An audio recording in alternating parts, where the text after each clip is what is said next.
Hi friends, welcome to Satyavathi kitchen. ఇవాళ మనం చేసే రెసిపీ వచ్చి ఉసిరికాయ పచ్చడి అనమాట. దాన్ని ఇంగ్లీష్లో ఆమ్లా పికిల్స్ అంటారు. ముందుగా మనకు కావాల్సిన సైజు ఉసిరికాయలు ఏవి దొరికితే అవి ఉసిరికాయలు తీసుకొని శుభ్రంగా కడిగి ఓ పక్కన పెట్టుకొని ఒక కళాయి తీసుకోవాలి. దానిలో 2 స్పూన్స్ మెంతులు అంటే మన ఒక ఊరిని బట్టి ఉంటుంది. కొంచెం ఎక్కువ వేసుకుంటారు, కొంచెం తక్కువ వేసుకున్నారు. నేను 2 స్పూన్స్ వేసాను. 1 స్పూను ఆవాలు వేసి కొంచెం దోరగా వేయించుకోవాలి.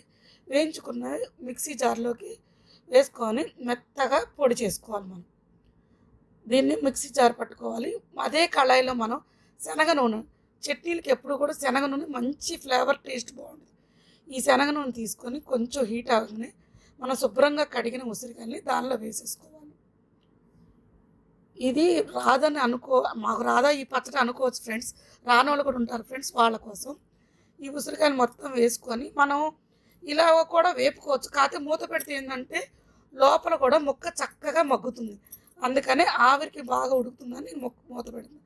మీ ఇష్టం ఫ్రెండ్స్, మూత పెట్టవచ్చు, పెట్టకపోయినా పర్వాలేదు. చూసారా కాయలు ఎంత బాగా వేగినాయో. ఇప్పుడు మనం రెండో వైపు కూడా ఒక్కసారి టర్న్ చేసుకుందాం. వీటిని టర్న్ చేసుకొని మళ్ళీ ఇంకొకసారి మూత పెట్టుకున్నాం అనుకోండి, ఇటుపక్క కూడా చక్కగా వేగుతుంది. ఈ పచ్చడి మనకి సి విటమిన్ ఎక్కువ ఉంటుంది ఫ్రెండ్స్.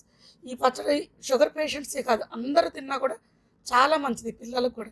నేను ఈ మొక్క ఉడికిందో లేదో ఒక ఉసిరికాయ తీసుకొని టేస్ట్ చేశాను. చూసారా కాయ నుంచి విడిపోయింది అనుకోండి, మనకు పర్ఫెక్ట్గా ఎగినట్టు. మనం ఏ గిన్నెలో అయితే కలుపుకుంటామో ఆ గిన్నెలోకి ఉసిరికాయలు మొత్తం తీసేసుకుందాం. నేనేంటంటే కొంచెం క్వాంటిటీలో చేసుకుంటున్నాను ఉసిరికాయ పచ్చడి. అంటే ఉసిరికాయలు ఇప్పుడు అన్ని సీజన్లో దొరుకుతున్నాయి కాబట్టి నేను కొంచెం తీసుకున్నాను. దీనికి 2 వెల్లుల్లిపాయలు సరిపోతుంది. వీటిని పై పొట్టంతా తీసేసి ఒలిస్తే ఇలా ఉన్నాయి.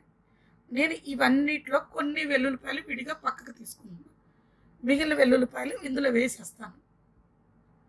దీంట్లో మొత్తం వెల్లుల్లిపాయలు వేసేసి వాటిని మిగిలిన తీసుకున్న వెల్లుల్లిపాయల్ని ఇందాక పొడి చేసాం కదా, ఆ పొడులు వేసి బాగా మెత్తగా కాదు ఫ్రెండ్స్, కూరగా పట్టి పక్కన పెట్టుకున్నాం. దీంట్లోకి సరిపడినంత సాల్ట్, అంటే నేను కొంచెం తీసుకున్నా కట్టి 1/2 గ్లాస్ సరిపోతుంది. కారం ఏంటంటే నేను ముందు కొంచెం వేసుకుంటా, అంటే ఊడుపు, అంటే కొంతమంది ఎక్కువ ఊడుపు వాడతారు, కొంతమంది తక్కువ. నేను కలిపాక మళ్ళీ 1/2 గ్లాస్ వేద్దామని 1 గ్లాస్ వేసాను. ఇందాక పట్టిన మిశ్రమం మెంతులు, ఆవాలు, వెల్లుల్లిపాయలు మిశ్రమం మొత్తం ఇందులోకి వంపేసుకోవాలి. దీంట్లో మనం ఇందాక ఉసిరికాయలు వేయించిన నూనె చూసారు, నేను అంతా వంపుకోవట్లేదు. కొంచెం పోపుకి కొంచెం నూనె పక్కన పెట్టుకొని ఈ ఉసిరికాయలు మొత్తం, ఈ మిశ్రమాన్ని మొత్తం పైకి కింద మొత్తం కలిసేటట్టు కలుపుకుంటున్నాను. దీంట్లో నాకు ఇంకొక 1/2 గ్లాస్ కారం వేసుకున్నాను. చెప్పే కదా ఫ్రెండ్స్, మనకు ఉడుపు చూసుకొని కలుపుకోవాలి. ఇది పచ్చి నూనె, శనగ నూనె పచ్చిదనమాట. పచ్చిది వేస్తే టేస్ట్ బాగుంటుంది. ఇందాక నేను కొంచెం నూనె ఉంచుకున్నాను కదా, దాంట్లో 1 ఫుల్ స్పూన్ ఆవాలు ఏంటంటే టేస్ట్ బాగుంటుంది. కొంచెం చిటపట్లు ఆడించి వేడి మీద మాత్రం పొరపాటున పోయకూడదు, కొంచెం ఆరబెట్టి దీనిలోకి వంపేసుకోవాలి. ఈ ఉసిరికాయ పచ్చడిలో కొందరు చింతపండు పులుసు గుజ్జు ఉడకబెట్టుకొని వాడతారు.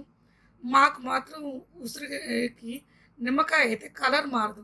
చింతపండు అనుకోండి బ్లాక్ అయిపోతుంది.